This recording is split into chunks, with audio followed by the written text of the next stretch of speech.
दिन तो मेरा नहीं है लेकिन रात अपने पास है। वकील जो है जज की कलम को कभी कभी छीन लेते हैं कि पिताजी हमारे जो है सिविल कानूनों के भीष्म पितामह हैं, तो उनसे तो प्रेरणा हम लोगों को मिलती ही रहती है। और ये खुशी के आंसू है।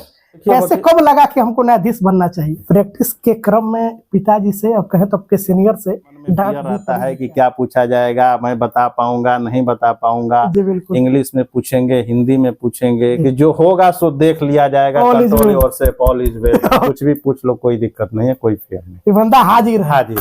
भारत को हिंदू राष्ट्र बनाना चाहिए कि नहीं बनाना चाहिए, लॉ में कंसेप्ट जब तक क्लियर आपका नहीं है तब तक आप रट करके आप न तो एक वकील बन सकते हैं अच्छे, न तो आप एक जज बन सकते हैं। जिले में हमारे अभी तक नहीं हुआ है, उस सीढ़ी को भी प्राप्त करने के लिए प्रयास किया जा रहा है। न्यायपालिका के क्षेत्र में जी आपके वैसे कौन से योगदान होंगे जो जिसकी उपलब्धियां गिनी जाएगी? जज बनना आसान है लेकिन एक अच्छा वकील बनना देखिए आसान नहीं है। एक गाना खूब चर्चा में इस समय, बबुआ हमार डीएम बनी है, सीएम बनी है, पीएम बनी है, लेकिन इसी कड़ी में अगर देखा जाए तो बिहार के कैमूर जिला भभुआ प्रखंड के अंतर्गत भेकास गांव के रहने वाले वरिष्ठ अधिवक्ता लल्लन जी पांडे के सुपुत्र मनीष पांडे जी, जो अपर जिला जज, इस पद को उन्होंने प्राप्त किया है। बहुत बहुत स्वागत है हमारे वंदे भारत समाचार में। धन्यवाद। पहले तो आपको बहुत बहुत बधाई हमारे पूरे वंदे भारत समाचार की टीम की तरफ से। आपको भी, आपके चैनल को भी बधाई। आपके सफलता के पीछे किसका बड़ा योगदान है? देखिए, सफलता के पीछे बहुत सारी चीजें होती हैं, छोटी छोटी चीजें, और जब वो एक साथ जुटती हैं तब जाके मनुष्य जो है अपने जीवन में कोई सफलता प्राप्त करता है जी। तो इस सफलता के पीछे जो है हमारे माता पिता, परिवार, गुरुजन सबकी जो है प्रेरणा रही है इस सफलता के पीछे। और सबसे बड़ी जो है सफलता के पीछे जो राज है वह है कठिन परिश्रम। अगर आप कठिन परिश्रम करेंगे तो निश्चित रूप से आपको जो अचीव आप करना चाहते हैं वो अचीव कर सकते हैं, और कठिन परिश्रम का कोई जवाब नहीं है। पारिवारिक जिम्मेवारियों का निर्वहन करते हुए इस परीक्षा को पास कर लेना काफी चैलेंजिंग है। वैसे किस प्रकार से आपकी तैयारी रहे, और थोड़ा तैयारी का जो आपका पूरा ढांचा है थोड़ा सा हमारे दर्शकों को संक्षिप्त में जानकारी दे दीजिए। देखिए, निश्चित रूप से है कि यह जो है टफेस्ट एग्जामिनेशन है, और इस एग्जामिनेशन को क्रैक करने के लिए आपको बहुत कुछ जो है गेन करना पड़ता है। इस कड़ी में जो है इस परीक्षा में ये भी बात है कि इस परीक्षा में जब देने की उम्र होती है 35 ईयर्स और 7 ईयर प्रैक्टिस आपका होना चाहिए जी। उस समय आप उस एज में होते हैं जब आपके पास जो है सभी जिम्मेवारियां होती हैं, घर परिवार की, बाल बच्चे सब होते हैं, और उसके साथ साथ हम लोग प्रैक्टिस कर रहे होते हैं। तो निश्चित रूप से यह जीवन में एक चैलेंज होता है इस परीक्षा में कुछ करने के लिए, पढ़ने के लिए, समय निकालने के लिए जी। वो भी हम लोग जो है एक प्रैक्टिसिंग एडवोकेट रहे हैं, तो ऐसी स्थिति में भी हमारे लिए चैलेंज था।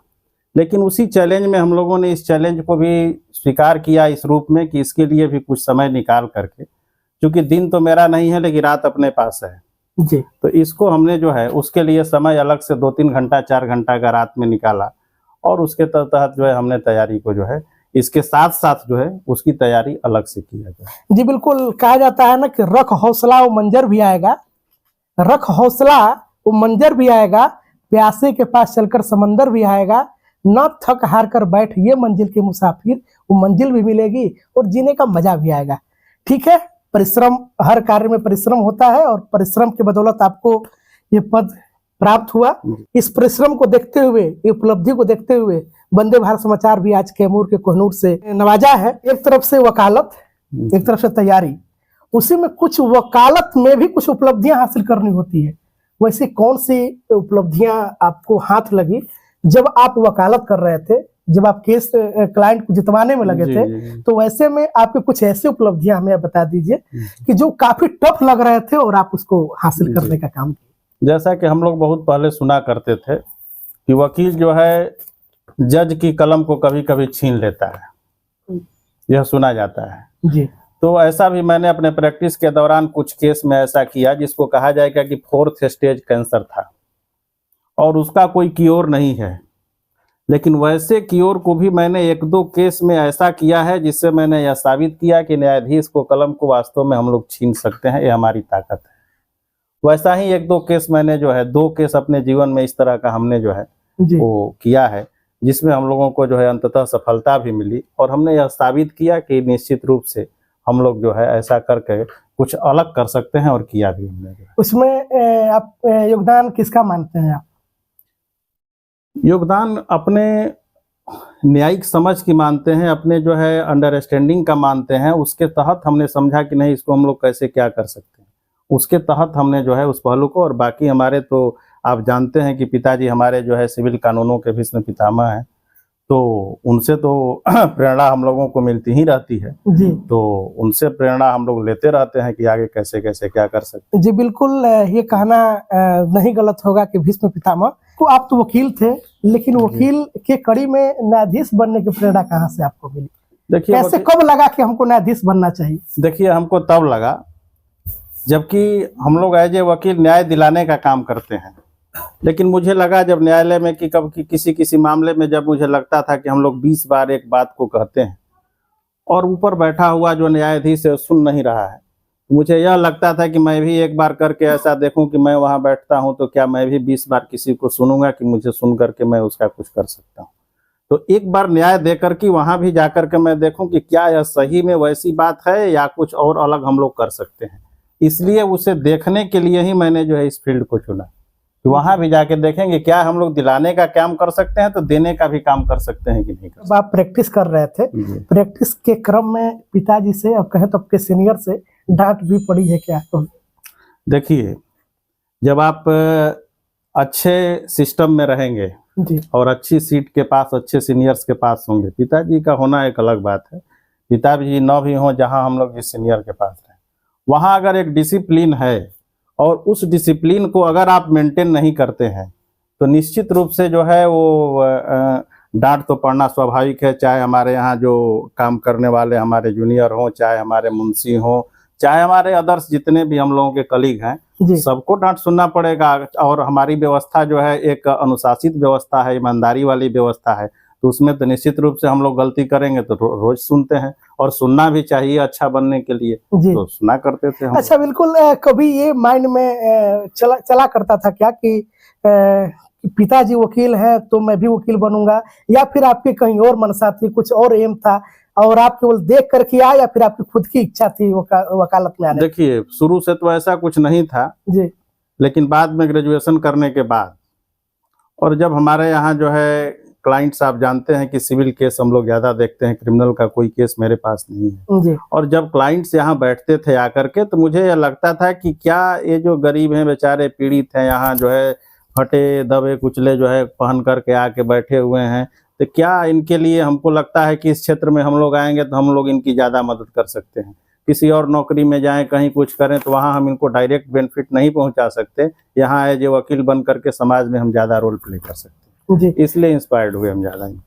जी अच्छा, कोई मतलब दूसरा एम नहीं था कि हमें वकालत के अलावा कोई और क्षेत्र में जाना है? जो डॉक्टरी वकालत बनना के है, पहले इंजीनियर? था क्षेत्र में एक बार डॉक्टर करने की, लेकिन निश्चित रूप से यह मन में हमेशा था कि समाज की सेवा जहां व्यक्ति को डायरेक्ट हम पहुंचा सकते हैं, डायरेक्ट कर सकते हैं, वही क्षेत्र चुनने का मेरा शुरू से रहा। एक बार डॉक्टरी के क्षेत्र में भी हम लोगों ने बहुत बेहतर प्रयास किया, उसमें हमने जो है वो डेंटिस्ट वाला होता है, बीएमएस का हो, उन सब परीक्षाओं में क्वालिफाई भी किए, लेकिन उसके बावजूद भी मन में इच्छा उधर जाने की नहीं बनी। अंततः हम लोगों ने इस फील्ड को चुना। जी बिल्कुल, अगर हम लोग पढ़ाई लिखाई की अगर बात करें तो आपकी पढ़ाई लिखाई मैट्रिक से लेकर के अब तक की जो आपकी शिक्षा दीक्षा रही है उस पर अब थोड़ा प्रकाश डालना है। देखिए, हम लोग जो है गांव के स्कूल से पढ़े हैं और हमारी शिक्षा दीक्षा कहीं भी कभी किसी प्राइवेट स्कूल में नहीं हुई है। और प्रारंभिक स्तर की शिक्षा, प्रारंभिक शिक्षा गांव से होने के बाद जो है शहर में आ गए और भभुआ से हम लोगों ने जो है 10th भी पास किया। कौन सा स्कूल का नाम है? हमारा अटल बिहारी सिंह उच्च विद्यालय भभुआ से हमने पास किया। तत्पश्चात एसवीपी कॉलेज भभुआ से हमने जो है +2 किया, साइंस में आईएससी किया और उसके बाद हमने यहीं से बीएससी भी किया। तत्पश्चात हमने पटना से जो है लॉ किया और फिर एलएलएम की पढ़ाई मैंने कुरुक्षेत्र यूनिवर्सिटी से की और वर्तमान में मैं जो है शोध छात्र गोपाल नारायण सिंह यूनिवर्सिटी में पीएचडी इन लॉ कर रहा हूँ। अभी भी कर रहे हैं? अभी भी कर रहे हैं। अभी मेरी थीसिस सबमिट नहीं हुई है और प्रक्रिया चल रही है और उम्मीद है कि जल्दी ही जो है वह सफलता भी मुझे प्राप्त होगी। अच्छा, एक चीज जानना चाहेंगे, प्रयास आपका कौन सा रहा है? ये देखिए, प्रयास मेरा दूसरा प्रयास है। पिछला प्रयास भी मैंने जो है विगत वर्ष जो है 2023 में मैंने किया था, लेकिन मेरा जो है आपको साक्षात्कार में कुछ पॉइंट मार्क्स कम हो जाने के चलते मुझे सफलता नहीं मिली, इसलिए मेरा यह दूसरा प्रयास था। अच्छा, कौन से वो ऐसे प्रश्न थे जिसमें लगा कि ये हमारा मिसिंग हो गया होगा?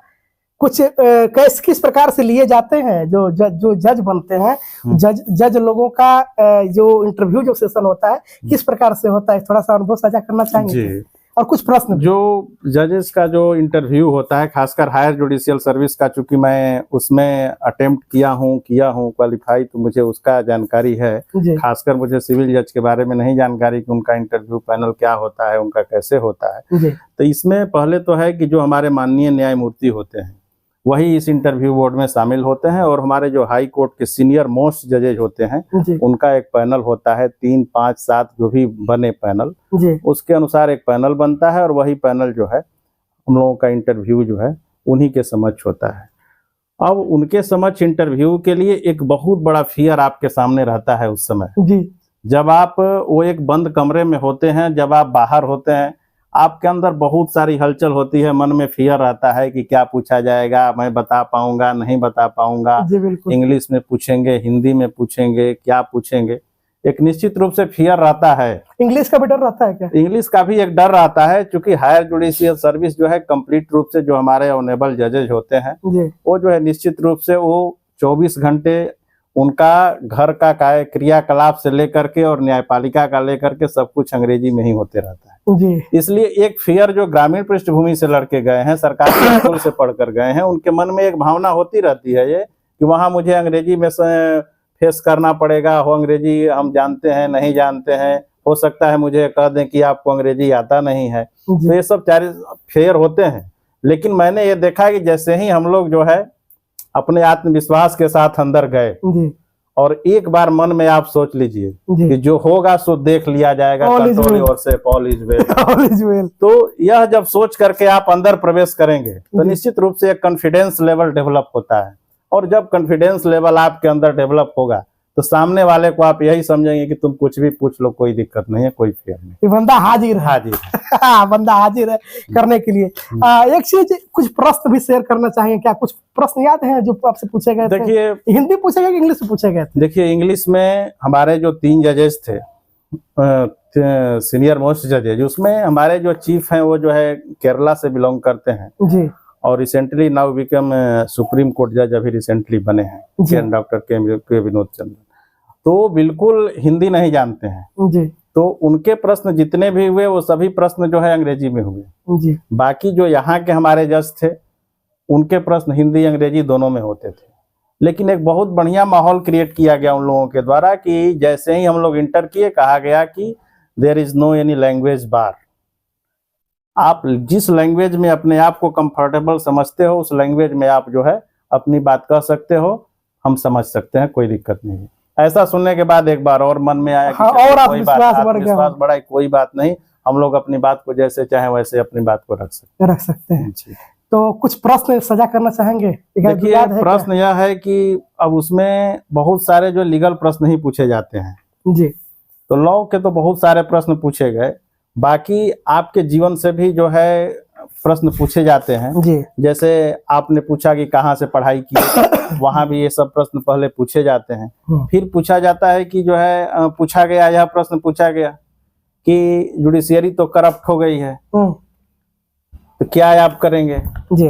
भारत को हिंदू राष्ट्र बनाना चाहिए कि नहीं बनाना चाहिए, ऐसे प्रश्न भी वहाँ पूछे। ये प्रश्न हमारा भी है। हाँ, ये प्रश्न हमारा भी है। तो इस पे आपका क्या प्रतिक्रिया? देखिए, भारत को हिंदू राष्ट्र नहीं बनाया जाना चाहिए, यह केवल एक पॉलिटिकल प्रोपेगेंडा हो सकता है, लेकिन यह संविधान, हमारा कॉन्स्टिट्यूशन अनुमति इसका नहीं देता है, क्योंकि हमारा कॉन्स्टिट्यूशन सेकुलर है। हमारा कॉन्स्टिट्यूशन जो है धर्मनिरपेक्ष की बात करता है। यहाँ बात होता है कि सभी धर्मों को जो है समान रूप से विचार किया जाएगा, सभी लॉ के समक्ष, विधि के समक्ष सबको समानता है। ऐसी स्थिति में किसी भी राष्ट्र को जो है हिंदू राष्ट्र आप कॉन्स्टिट्यूशन से अलग होकर के नहीं बना सकते हैं। मे भी ये पॉलिटिकल इशू हो सकता है, लेकिन यह कोई लीगल इशू नहीं। एक न्यायाधीश के रूप में आपकी सबसे बड़ी चुनौती क्या होगी? देखिए, न्यायाधीश के रूप में सबसे बड़ी चुनौती यह है वर्तमान में कि हमारे यहाँ जो है मैक्सिमम इस समय पेंडेंसी देखा जाए केसेस का, तो नेशनल लेवल पे देखें या स्टेट लेवल पे देखें या डिस्ट्रिक्ट लेवल पे देखें, सब डिविजनल लेवल पे देखें, पेंडेंसी बहुत ज़्यादा है और वो डिस्पोजल नहीं हो पा रहे हैं केसेस। जी। खासकर हमारे सिविल केसेस तो और डिस्पोजल नहीं होते हैं।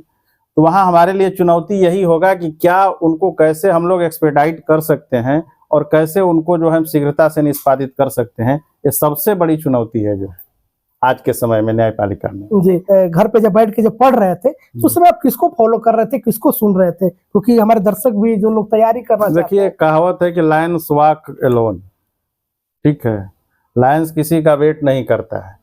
जी। एक तो मेरे अंदर ये भी रहता था कि हम अकेले हैं, अकेले अपना सिस्टम मुझे खुद से खुद को डेवलप करना है, लेकिन किसी न किसी को तो आपको गुरु मानना पड़ेगा, किसी न किसी को फॉलो करना पड़ेगा। तो हमारे पास तो एक सिस्टम खुद का इस्टेब्लिश सिस्टम बना हुआ था, हमारे पास कुछ भी कमी नहीं थी साधनों की, लेकिन फॉलो करने के लिए देखिए मैं जो है कुछ प्लेटफॉर्म यूज करता था जिनको मैं गुरुजी के रूप में जो है अपने चुना। जैसे एक हमारे पंकज कुमार त्रिपाठी सर हैं लखनऊ से, जी। और एक डॉक्टर अनिल खन्ना सर हैं आपको चंडीगढ़ में, जो कि रिटायर्ड डीजीपी हैं, जो कुछ उनसे भी हमको बहुत ज़्यादा हेल्प मिला। तो उन लोगों को हम फॉलो करते थे कि एक रिटायर्ड डीजीपी हो के लॉ पढ़ा रहे हैं और इतना बढ़िया पढ़ाते हैं वो, तो उनको भी फॉलो करता था। लेकिन मैंने किसी कोचिंग का कहीं कोई ऑफलाइन किसी प्लेटफॉर्म को कभी नहीं चुना, क्योंकि हमारे पास समय भी नहीं था। तो हम ऑनलाइन प्लेटफॉर्म कुछ यूज करता था और उन लोगों को एज ए गुरु मान करके अपनी तैयारी प्रारंभ। आपके अंदर टोटल कितने केसेस थे जिसको आप खुद स्वयं डील करते थे? देखिए, हमारे पास कम से कम 20-25 केस जो है प्रतिदिन हमारे पास रहता था। अच्छा। तो इससे आप एक आइडिया लगा सकते हैं कि हमारे महीने में जो है 30 दिन का है, 20 दिन भी कोर्ट खुला हुआ है, तो आप उससे आइडिया एक लगा सकते हैं कि महीने में हमारे पास कितना केस हो सकता है। कोई एग्जैक्ट नंबर हमारे पास नहीं है उसका, लेकिन 20, 25, 30 केस का डेली हमारे पास जो है केसेस रहता था। उसमें बहुत ऐसे भी केस रहते थे जो मेरा केस नहीं है, कहीं से कोई हमको इंगेज कर रहा है अदर सीट का कि आप मेरा काम कर दीजिए, आप मेरा बहस कर दीजिए। तो इस तरह के भी केसेस हमारे पास 2-4 केसेस रोज रहते थे। कुछ पुस्तक और लेख आपके हैं जो सजेस्ट करना चाहेंगे लोगों को? देखिए, पुस्तक यही है कि आप जो है लॉ फील्ड में अगर जुडिशियरी में जाना चाहते हैं या एक अच्छा वकील बनना चाहते हैं जी, तो आप बेयर एक्ट की मास्टरी करिए। और उसके अलावा लॉ में कंसेप्ट जब तक क्लियर आपका नहीं है तब तक आप रट करके आप न तो एक वकील बन सकते हैं अच्छे, न तो आप एक जज बन सकते हैं। इसलिए लॉ में कंसेप्ट क्लियर होना सबसे जरूरी है और वो कंसेप्ट आप क्लियर करें। इसके लिए अच्छे अच्छे राइटर्स की बुक आप रखें। और हमारा जो बेयर एक्ट, जो पतली पतली किताबें आती हैं लॉ की, वो सबसे बड़ा वही है कि बेयर एक्ट आप जरूर जो है उस पर कमांड रखें अपना जो है सफल होने के लिए। जी, मीडियम का भी बहुत ज्यादा ध्यान देना होता है। देखिए, मीडियम कोई बार नहीं है, चाहे आप हिंदी पढ़ें चाहे अंग्रेजी पढ़ें, थोड़ा सा असर उसका ये होता है कि हमारी अच्छी अच्छी किताबें, हमारे जजमेंट्स आप देखते हैं कि सब कुछ जो है इंग्लिश में, हमारे हाई कोर्ट सुप्रीम कोर्ट का, तो वो तो आपको परेशान करेंगे। थोड़ा सा आपको अंग्रेजी अगर नहीं उसका है तो उसको फॉलो करने में आपको दिक्कत होगा। बाकी आपको परीक्षा हिंदी में देने में, हिंदी में पास करने में ऐसी बात नहीं। अभी जो एग्जामिनेशन हुआ, हमारे हिंदी के कम से कम 50% विद्यार्थी हिंदी में ही लिखने वाले सफल हुए हैं इसमें, और 50% जो है अंग्रेजी वाले सफल हुए हैं। तो लैंग्वेज कोई बार नहीं है सफलता के लिए। आगे भी बढ़ते जाना है या फिर ये जो चार है तो मिल गया? देखिए, मनुष्य का जो है कोई लक्ष्य जो है सफलता, जीवन में कुछ बन जाना ही अंतिम लक्ष्य नहीं है। इसको अंतिम लक्ष्य कभी समझना भी नहीं चाहिए। एक साधन हो सकता है लेकिन एक अंतिम लक्ष्य जीवन का नहीं है। इसलिए हम लोग आगे के लिए कार्य कर रहे हैं और शायद जो जिले में हमारे अभी तक नहीं हुआ है उस सीढ़ी को भी प्राप्त करने के लिए प्रयास किया जा रहा है। अगर मां मुंडेश्वरी की और ईश्वर की कृपा रही तो हम लोग उम्मीद है कि वहां भी पहुंचने। चलिए, हमारे वंदे भारत समाचार की पूरी टीम का भी ये शुभकामना है कि आप उस पद को प्राप्त करें। कुछ ऐसी चीजें जिसमें संशोधन करने चाहिए, इसमें परिवर्तन होने चाहिए? देखिए, बहुत सारा संशोधन जो है समय समय के अनुसार, क्योंकि कानून जो है वो जो है बनाया नहीं जाता है, कानून पाया जाता है। और कानून पाया जाता है सोसाइटी को देख करके। समाज में जब जैसी जरूरत होती है वैसे कानून हमारी जो है संसद जो है, हमारी विधानसभा जो है, हमारा लेजिस्लेचर जो है निर्माण करता है। तो उस हिसाब से जैसे जैसे आवश्यकता होती है हम जजेज जो है उसको जो है अपने जजमेंट्स में अपने जजमेंट्स के माध्यम से, निर्णय के माध्यम से बताते रहते हैं कि ऐसा होना चाहिए, ऐसा नहीं हो पा रहा है, तो हम लोग ऐसा प्रीफर करते हैं, तो उसके हिसाब से सरकारें जो है उसको अमल करती हैं और अमल करने के पश्चात उस पर जो है कानून बनाती हैं। तैयारी करने के क्रम में कुछ चीजें जो जटिल लग रही होती है, जी। तो क्या कभी आप पिताजी से भी आकर कुछ चीज को समझते थे तैयारी के दरमियान, नोट प्रैक्टिस? देखिए, तैयारी के दौरान हम जो है कहीं किसी से कुछ मतलब हमने जो है कभी कोई शेयर भी नहीं करते थे, ना कभी हमको कुछ पूछना पड़ता था। बाकी जो पूछना पड़ता था वो मुझे प्रैक्टिस के क्रम में पूछना पड़ता था, क्योंकि एक वकील बनना जो है इतना आसान नहीं है। जज बनना आसान है, लेकिन एक अच्छा वकील बनना देखिए आसान नहीं है, ये आप मानिए। इसलिए जो है प्रैक्टिस के क्रम में हम जो है अक्सर पूछा करते थे। बिल्कुल, हमारे घर में या फिर लोग कहते थे कि पढ़ लिख करके जज बनबो, तो आज जो जज बन करके हम लोग के सामने मनीष पांडे जी हैं। और दर्शकों, हमें जहां तक लगता है हमारी जो सोच थी उसके तहत हमने प्रश्नों को संजो के रखा, सामने रखा और उसका जवाब भी जानने का प्रयास किया। अगर आपके भी दिमाग में कुछ वैसे प्रश्न होंगे जो आप जानना चाहते हैं तो कमेंट बॉक्स में डाल दीजिएगा। हमारा प्रयास ये भी रहेगा कि एक बार ज्वाइन करते करते एक आध इंटरव्यू और भी हो जाएगा जो आपके प्रश्नों को लेकर के रहेगा। वरीय अधिवक्ता लल्लन जी पांडे जी मेरे साथ हैं और इनसे हम जानना चाहेंगे कि जब मनीष पांडे जी जब तैयारी कर रहे थे, और आपका भी एक सपना रहा होगा कि जिस समय आप तैयारी कर रहे थे, आज के वकालत में और अभी की वकालत में आप क्या कुछ अंतर देखते हैं? कोई अंतर नहीं लगता। कोई अंतर नहीं है। कोई अंतर, जो चीजें पहले हुआ करते थे आज भी वही चीजें हैं। वही चीज है। वही चीज। अच्छा, आप भी तैयारी कभी करने के लिए सोचे कि हम भी तैयारी करते हैं न्यायाधीश के लिए, और आज आपके बेटे ने इसी को करके दिखाया? कभी नहीं। कभी नहीं। आप देख सकते हैं दर्शकों, पूरे आंखें नम है और ये खुशी की आंसू है, और हर पिता को ये रहता है कि मेरा बेटा हमसे कुछ बड़ा करे। आज वो करके दिखाए हैं मनीष पांडे जी ने। क्या नाम है आपका? तनिष्क पांडे। तनिष्क पांडे। पिताजी का नाम? मनीष कुमार पांडे। मनीष कुमार पांडे। पिताजी क्या बने हैं, कुछ पता है क्या? जज। जज बने हैं। आपको क्या बनना बेटा? हाँ, मेरे को बनना है IAS। IAS बनना है। पिताजी तैयारी कर रहे थे, तो कब कितना देर तक पढ़ते थे? लगभग रात के 2 बजे तक। जी, हमें दिक्कत कभी नहीं आई। ये अलग रूम में तैयारी करते थे, और जब तक ये तैयारी करते थे तो हम दूसरे रूम में सोए रहते थे। मेरा नींद पूरा नहीं होता था, बस जगे रहते थे। आने के बाद ही हम लोग सो पाते थे। हम बच्चे तो सो जाते थे, बट हम जगे रहते थे कि लगता था कि अभी वो पढ़ रहे हैं तो मुझे नींद नहीं आती थी। अच्छा, एक विश्वास जगता था क्या कि तैयारी कर रहे हैं, सफलता मिलेगी? देखिए, मन में ईश्वर के साथ तो हमें पूर्ण विश्वास था, कभी न कभी इतना परिश्रम का सफलता हमें जरूर मिलेगी। जी। अच्छा, कितना घंटा पढ़ाई करते थे? कब इनकी, क्योंकि दिन भर तो कचहरी में बीत जाता था, घर पे किस प्रकार से पढ़ते थे? ये सुबह में 3-4 घंटा जब तक कचहरी नहीं जाते थे तो वो 10, 11, 12 बजे तक, 11 बजे तक मान लीजिए पढ़ाई करते थे। और उसके बाद जब रात में आते थे शाम में 4-5 बजे कचहरी से, उसके बाद रात में 10 क्या 12, 11, 12 बजे तक पढ़ते थे। कनिष्क पांडे। अच्छा, किस क्लास में हो? 7 में। क्या बनना है आपको? ऐसे तो अभी जज ही बनना है। जज ही बनना है। अच्छा, वो छोटा वाला बोल रहा है IAS बनेंगे। हाँ, वो तो कुछ भी बन सकता है। कुछ भी बन सकता है।